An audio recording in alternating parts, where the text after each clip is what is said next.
Okay, moment of truth. I know you're sporting a messy bun, probably wearing yesterday's t-shirt and yoga pants or sweatpants. Not to mention the laundry's piling up and you might even have a sink full of dishes because everyone's always home. Well, guess what? If everyone's happy, then you need to stop comparing yourself to other moms that you see online that seem to have their house in order, because it just may not be the case. You are more than enough. You are amazing, and the very best part is that you are real. I know you're overwhelmed by the clutter and the mess all over your house, and it's hard to know where to start cleaning up. Cleaning up your entire house might sound like a daunting task and could possibly take months. So exactly how can you get started? Well, that's what I'm going to be talking about in this episode with Dana White. She's a mom of three, an author, podcaster, speaker, and much to her own surprise, a decluttering expert. But she's going to share some realistic home management strategies with us and a message of hope for the hopelessly messy. So let's go ahead and jump into my conversation with Dana, which is episode number 35. Welcome back to the More Than Capable Mompreneur podcast. I'm Shannon Baker, a coffee-loving mompreneur that started as a virtual assistant and turned into a total systems geek. And I want to help you shift your mindset and embrace your worthiness while creating systems in your business so you can be more productive and build success on your own terms without the mom guilt. Are you loving that? Well, I hope you're ready for real conversations that will help you beat the perfectionist inside, rediscover your strengths, and up-level your self-love in the mom cracks of time so you can stop letting fear hold you back, because you are enough and you do enough. We are more than capable mompreneurs. So grab your cup of coffee, some sparkling water, or pour a glass of your favorite wine and let's dive in. So Dana, I just wanted to say thank you for being with us today. You know, in the times where we're all home, one thing I know as moms that we look around and sometimes we can be overwhelmed by all the clutter that we see in our homes. So you're going to help us with that today. Yes. But before we jump in, please just tell us a little bit about yourself and your family and your journey to where you are in your business today. So I am a mom. I'm married. I have 3 teenagers. My oldest just left for college. He's actually going to be coming home today for the first time. I'm so excited. It's a big deal for this mama. And then I have so he's 18, and then I have one who will be 17 this weekend, and then I have a 14-year-old daughter. So 2 boys and a girl.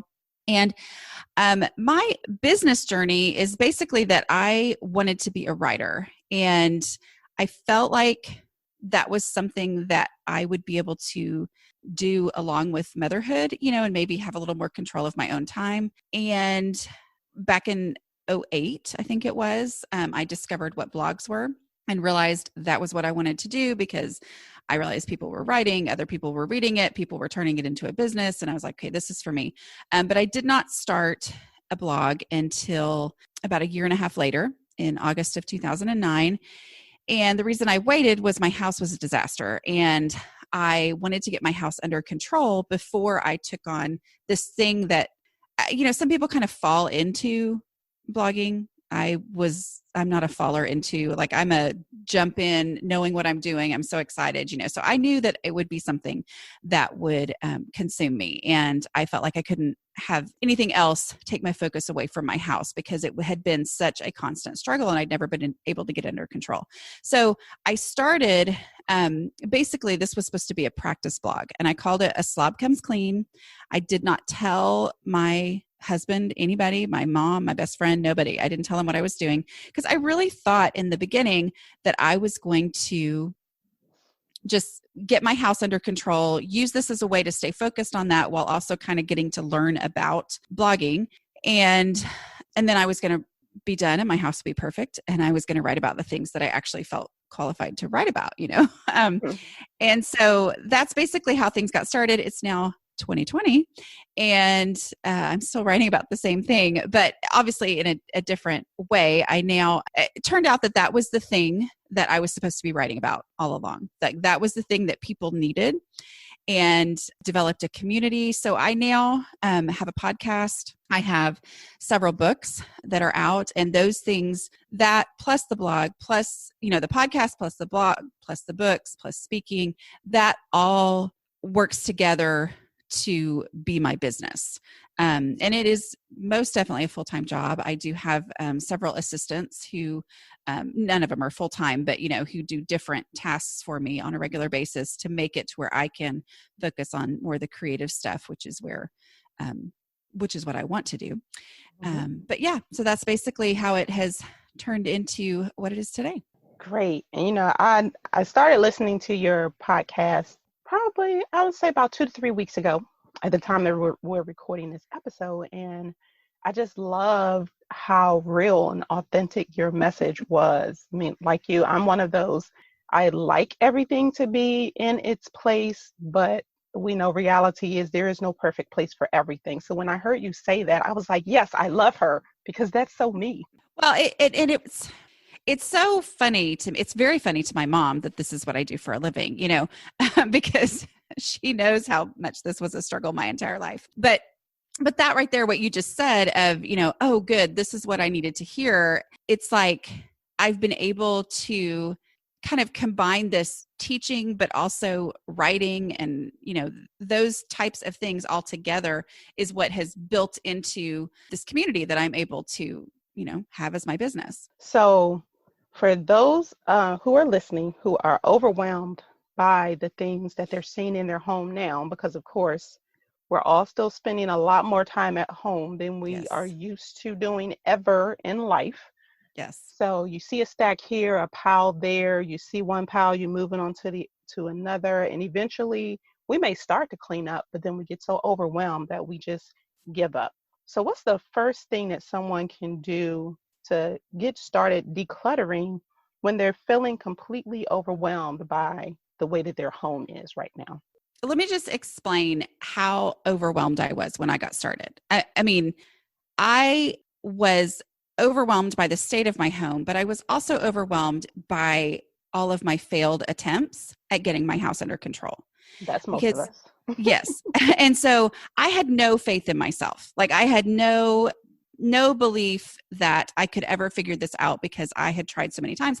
And I'm a tackler. Like give me this problem, let me figure out how to tackle it, and then I am going to get it figured out. And the house stuff, which seems like it's not even a thing and shouldn't even be difficult for anyone, that was the thing that I just could not seem to get figured out. And part of the issue was that I had always tackled it as a project. I had looked at my house as a project, meaning I would say, okay, I'm going to clean it from top to bottom, and then I'm going to maintain it. Because I was in such a rock bottom place when I started this blog.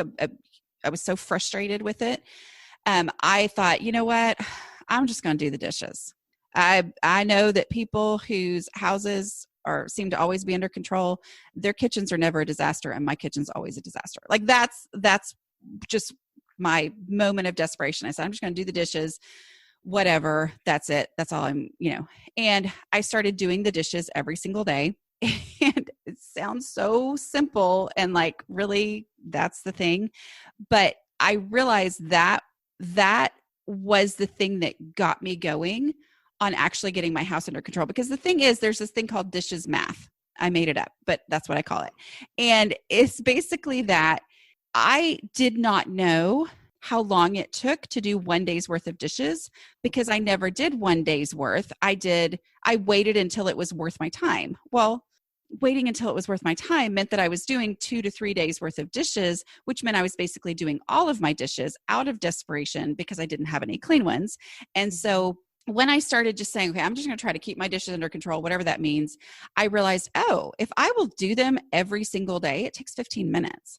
But if I skip a day, 2 days worth is not 30 minutes. It's actually an hour. Like it multiplies because now I'm having to rearrange things and shift things and all that. And then if I wait 3 days, then it's hours. It's like this big, huge project to clean my kitchen. And so just tackling that one thing. So when somebody's overwhelmed, I always say, just do the dishes. Do the dishes.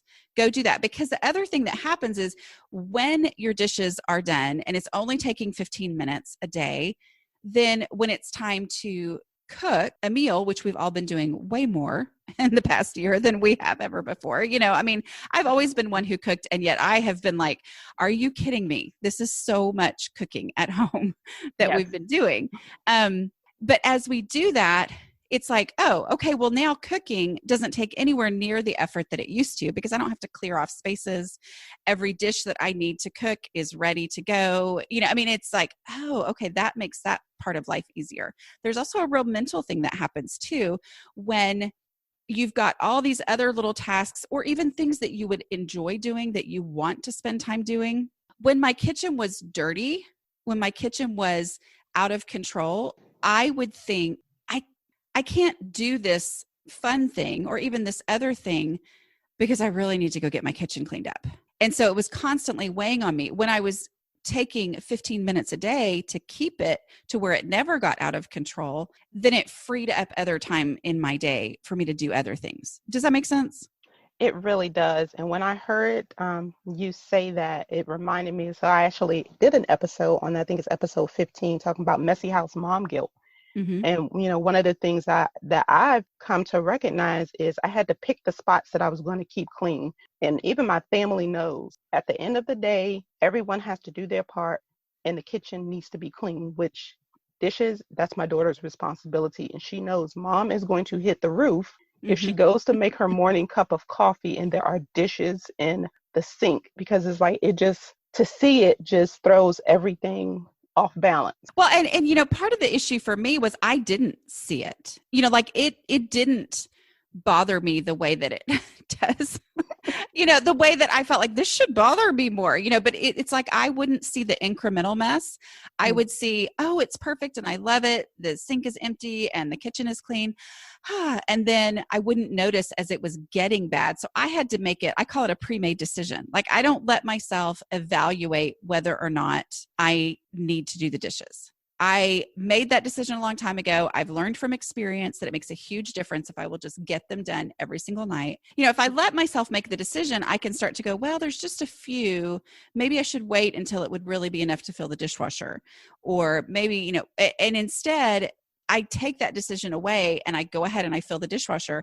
And almost every single time, it's plenty full. I mean, we've got a family of 5, I mean, like it's plenty full for me to run it. And if it's not, because I know I have to run it anyway, I walk through the house and I find dishes that have been randomly put down in places, so my whole house benefits. That pre-made decision for me, it's amazing how much mental space that frees up and how much it frees me up to do other stuff in my house. So, going back to the basic habits, I think that's the thing is I thought I needed to clean from top to bottom before maintenance type habits would actually make any impact. Where in reality, that going ahead with these maintenance type habits was the thing that actually ended up changing my house. Yes. And that's what I really loved about your approach to decluttering. Because many of us, and I know this is a problem that I even have myself, is I look at the big picture and then I make this huge plan.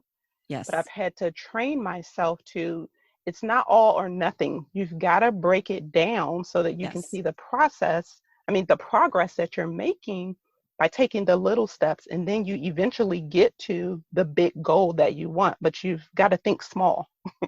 Well, exactly. And I think, we look around, if the house is a disaster, which that happens. If you live with human beings in your house, it's going to be a disaster. I mean, even if it's just you, there are moments where things get out of control, and just to know where to go to start is huge. And like you were talking about with decluttering, with my decluttering process, I start with a black trash bag.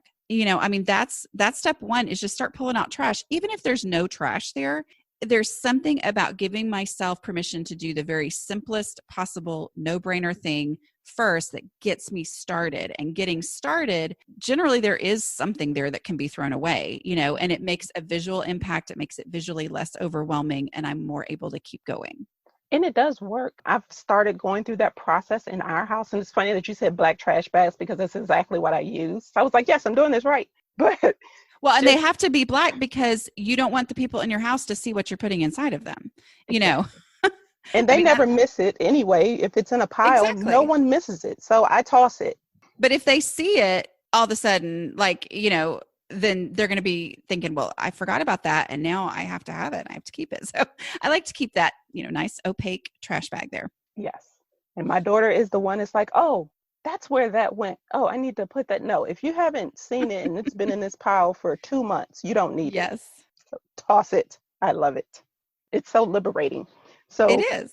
what other like quick steps other than just throw away all the extra stuff, like all the junk mail that we still get every single day in our mailbox? Like what other quick things can we do to help us to reduce some of the clutter in our homes? Well, so in my decluttering process, the first step is trash. So if you're completely overwhelmed, grab the black trash bag or whatever you have, grab the recycling bin if that's what you have easily accessible in your house, and just start getting rid of the trash. But then look for the easy stuff. Like I define easy stuff as anything that already has an established home in your house. It's just not there for whatever reason, so it's basically putting things away. But if I tell myself putting things away, I start to go, okay. But if I say what's easy, like what requires no decision making whatsoever on my part, and then I take those things and I go put them away, and the space becomes less visually overwhelming. It just, if there's a pile, it's a little bit smaller than it was before. And every time that pile shrinks, I'm a little less overwhelmed and I can, keep going and keep making progress. So that right there, those two steps will actually, once a house is decluttered, those two steps right there is how I talk myself through getting, things back under control once it gets a little bit crazy. And those two are just so key, especially the putting things away. Mm-hmm. I know I only have one 16-year-old, but I tell her I can tell everywhere she's been in the house because there's just stuff there that doesn't belong. And I tell her, if you would just put the stuff where it's supposed to be, you would not hear mommy fussing. So if everyone had that habit, it's just simple. It just keeps things looking so much neater. Well, and for me, one of my daily habits that I basically boiled it down to, 4 basic daily habits. And one of them is a 5-minute pickup. And 5 minutes does not sound like it could make that big of an impact, but it's the very best habit to bring your kids in on because, in the beginning, it's not fun at all because they're going to pretend somebody's going to have to poop. I mean, it's just like they're going to, I've just got to go to the bathroom right now because, anyway, whatever. And you know which one it is too. But that 5-minute pickup, even though in the beginning, my kids would claim that they didn't know where anything was supposed to go and all that, once now for 10 years, I've been able to say, okay, a 5-minute pickup, and I would set the timer and my house is basically back to the way it's supposed to be in 5 minutes because our whole family of 5 is all picking stuff up for 5 minutes. That's 25 minutes of work that's happening. And taking that focused time, because for me, I am a random lay it down in some weird place kind of a person. Like I'm that's just who I am. And I have no consciousness that I'm doing it. And so even though it helps me, the more I do 5-minute pickups, the more likely I am to go ahead and put it in the right place when I put it down. There's always random stuff sitting around. So taking a focused 5 minutes and saying, I'm going to set the timer for 5 minutes. I really do mean only 5 minutes. I'm going to walk around and put stuff away. Having that time in the day makes up for the fact that I randomly put things down. Do you know what I mean? I do. And Yeah. I totally love that. I mean, because one of the things I always talk about is doing things in the mom cracks of time. And 5 minutes is actually, one of those cracks Yes. of time. But you're right, you can get so much done. And I'm a big fan of set the timer for a specific task, focus on it, get it done. And like you said, if you zoom in, like in my office, there's a sign that says focus on one task. Yes. When you do that, you get such amazing results. So I absolutely love that. Well, and it's so much better to take 5 minutes and put things away instead of what I used to do, which was, why can't I be different? Like why can't I just be somebody who doesn't randomly put things down in places? Because that doesn't actually help my house for me to be like, okay, I've got to do better. I've got to do better. I've got to do better. Instead, if I take 5 minutes and I put things away, my house is better instead of just worrying about it. And I love the mom cracks of time. I call them awkward pauses. Like, knowing what to do in those moments where you go, I have a minute. What should I do? do one of these things, do a 5-minute pickup, do the dishes. I love this. And they're so simple and easy to implement. And those are just two of your 5 tips, which I believe you have a freebie that outlines your decluttering process, which is actually 5 steps. Am I correct? Yes. Yes. Awesome. Yes. And I'm going to drop a link to that in the show notes because those 5 steps are awesome. And like I said, we've only talked about 2.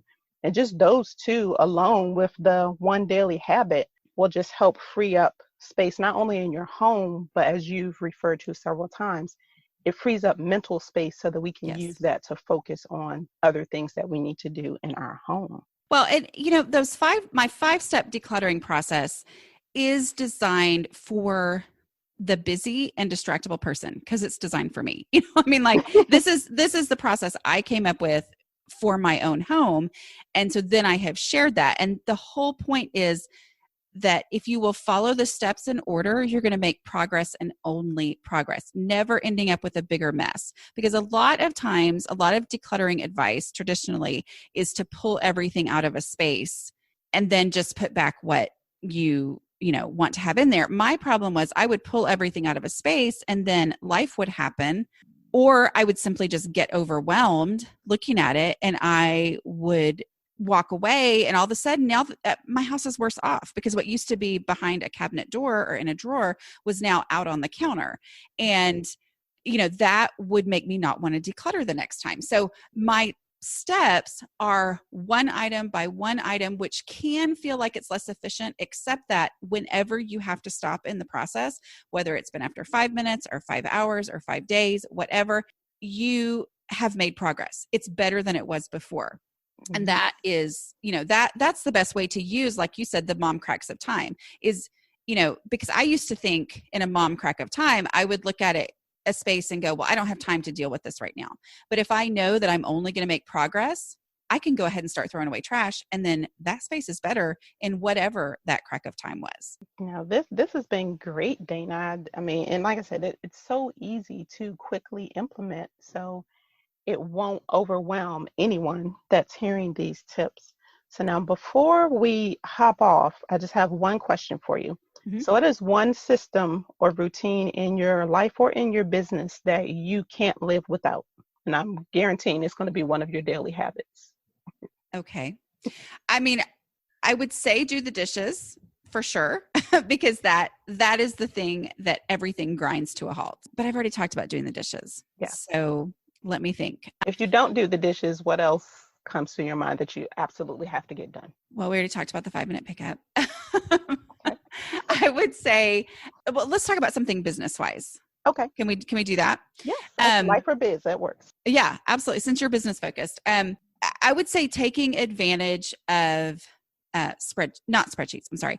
Although I'm big on spreadsheets. I love my spreadsheets, but taking advantage of email templates. Oh, yes. Like and they're all very sincere. It's just that when you find yourself answering the same questions again and again and again and again, there is no reason to look up that link or think about the wording or whatever. I mean, I have so many email templates that I can just personalize with a one sentence at the beginning that says, I'm so sorry about what it was that happened to you. Here are, the articles. Cause I get a lot of emails from people who, have had really traumatic things happen in their lives and it has affected their ability to declutter. And they send me an email and I have links that will help them, things that I've written in the past. Okay. So I don't have to reinvent the wheel. And so I have an email template that has all of those links already, linked and explained of go to this one first and then this one. And then I can address their unique situation in the beginning, but I don't have to look back up all of those links. Do you see what I'm saying? I do. And you are speaking my love language because I am a huge fan of spreadsheets and email templates. I have a folder full of email templates. Like you said, it's easy. Copy, paste, customize, click the send button. Do you use Gmail? Yes. Okay. You don't even have to do all that. I do. And some of my templates are set up because I'm a big user of Zapier. Oh, okay. But I have a folder that's for all of my email templates. And then, of course, they're then loaded into Gmail in the Okay. background. But, And I think sometimes there's that weird guilt that happens because you think, oh, well, am I putting enough time and effort into this person's unique issue?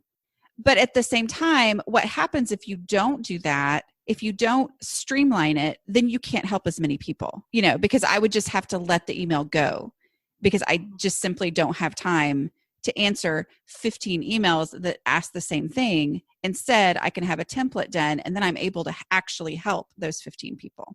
and if they're the right fit for you anyway, you're going to be able to help them overcome those obstacles, but you can't tackle it all in that one email. That's Right. just reality. Right. And, I have to be very honest. If you wanted personal help, I don't do that.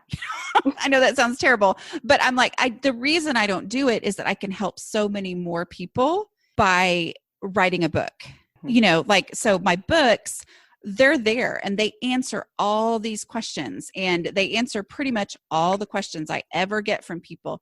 The answers are there in the book. And by writing the book, I can help tens of thousands of people, where if I took my time to do, 3-hour person-to-person stuff, I would only be able to help 1 or 2 people a day. Do you know what I mean?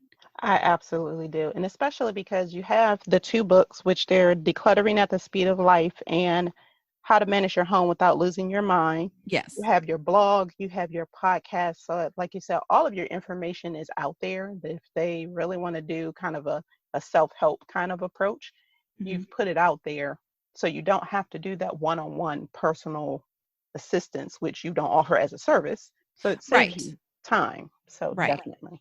There's, and a lot of times there is value in the one-on-one. And that's one of my dreams, is to at some point, put something together where I have people who are trained in my way that can help people one-on-one. But, I always look at the exponential value of what it is that I'm putting my effort into.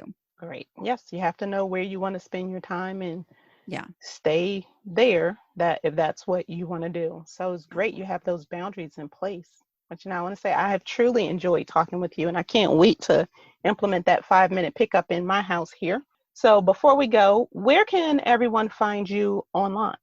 Well, I am A Slob Comes Clean pretty much everywhere. So you can go to, I have a list on my website at aslobcomesclean.com/connect.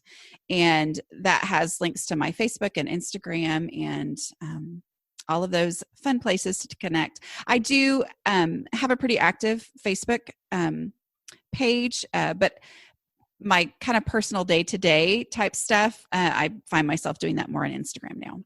Okay, great. And I'm going to put links to all of that in the show notes. So anyone who wants to connect with you and tune into the podcast, because she has some great tips. We were just talking about that before we started recording today. Well, thank you for tuning in today. And I hope you enjoyed my chat with Dana and are pumped and ready to start decluttering your home. Now, if you would like all 5 steps of Dana's decluttering process, there's a link in the show notes for you to grab a copy of that download. And if you want to take a look at her books, they are Decluttering at the Speed of Life and How to Manage Your Home Without Losing Your Mind. There's also a link to Dana's podcast, A Slob Comes Clean, in the show notes.